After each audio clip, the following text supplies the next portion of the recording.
මේ කුවෙට් එක බං. මේ කුවෙට් එක. ලස්සනයි ඔයි. ලස්සනයි. Oh my god, no. Oh. Hi guys, කොහොමද ඉතින්? අද සුපුරුදු පරිදි ගමනේ දුවන්නයි යන්නේ. කොහොමද ඔයාලට?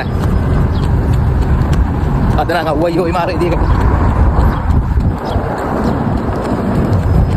කමදාම ඉතින් එකම මට දුවන්න බෑනේ. අද වෙන පැත්තකට. මෙහෙ තියෙනවා ලස්සන පාක් එකක්.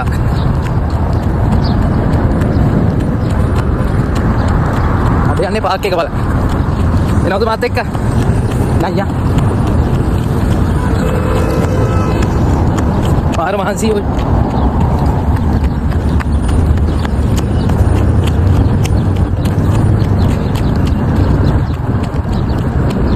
වටේ බලන්න හොඳ ටික.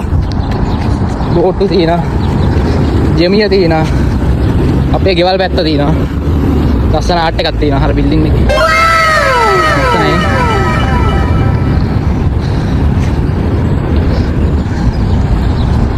එනන් දුව බෝට්ටුවකුත් තියෙනවා.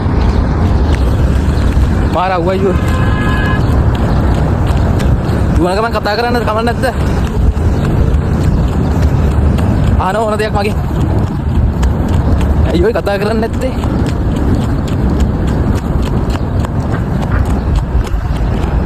අපිට වැරදිච්ච තැනක් කියන්නද? පොඩි කාලේ ඉඳන්ම. අපිට වරදින්න පටන් ගත්තේ ඉස්කෝලේට වරදීරි කරලා හදියටම පහවතරේ ශික්ෂාත් ලියුවටම.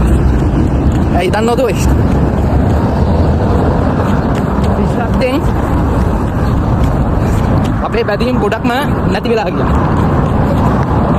සමහරක් මිනිස්සු හොඳ තත්ත්වයට ගියාට පස්සේ සමහරක් මිනිස්සු බින්දුවටම වැටුණා. මොකද ශිෂ්‍යත්වයේ කියලා කඩේමක් දුන්නා.